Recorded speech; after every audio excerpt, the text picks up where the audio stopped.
A 14-year-old girl was lightly injured by shrapnel and glass fragments in this morning's rocket attack that just missed hitting a kindergarten in Kibbutz Zikim, south of Ashkelon. Several people suffered from shock as dozens of parents were bringing their children to school. The Qassam exploded at around 8 o'clock, just seconds after the code red siren was sounded. Some of the children were already in the kindergarten, itself a bomb shelter, though not fully fortified, when the rocket exploded nearby. This morning's attack is the latest in a series of escalating violence aimed at Israel from the Gaza Strip.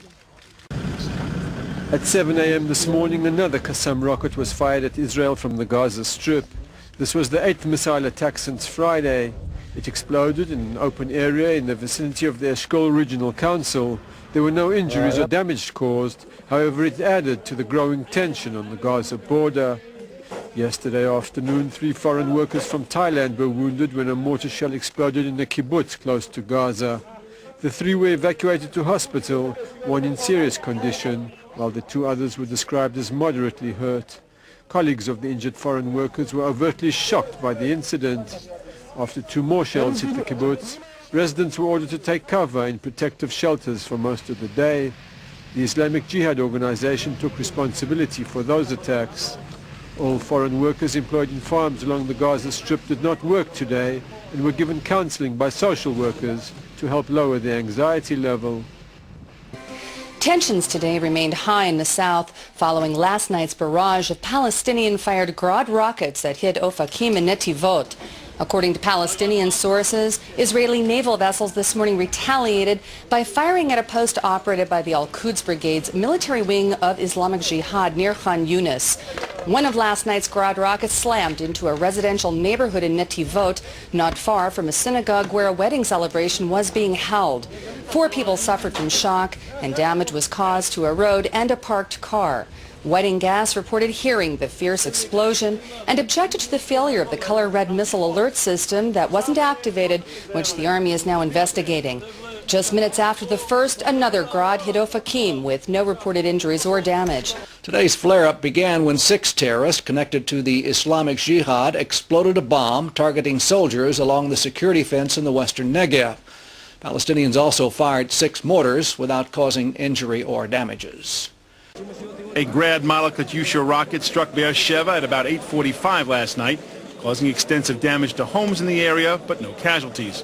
It was the first such attack on the city since Operation Cast Lead 2 years ago. Sirens went off throughout the city just seconds before the rocket struck in a courtyard near a private residence. The occupants of the house escaped injury by taking cover in a shelter. 10 people, including 4 children, suffered from shock and were taken to Soroka Medical Center. There were no reports of other injuries.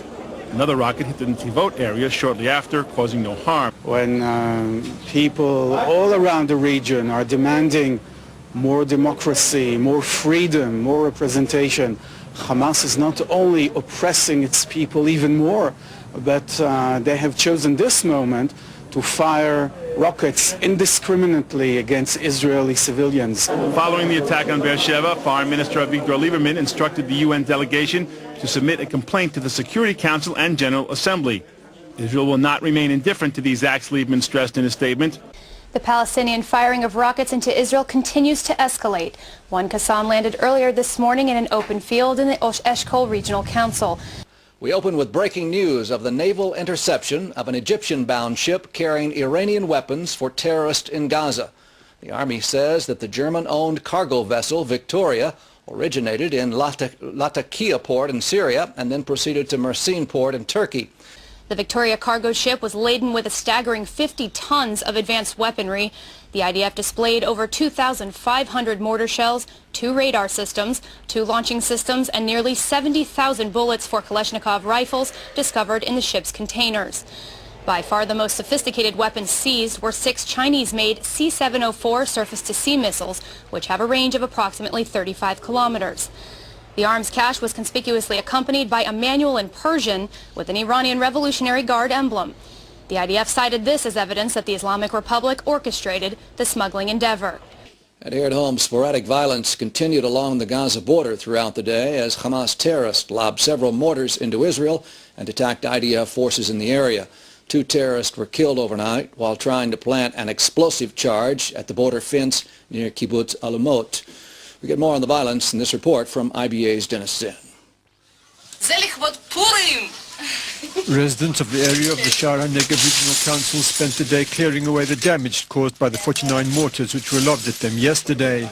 The head of the council, Alon Schuster, told IDF Chief of Staff Benny Gantz that he demands the immediate deployment of the Iron Dome anti-missile system along the Gaza border.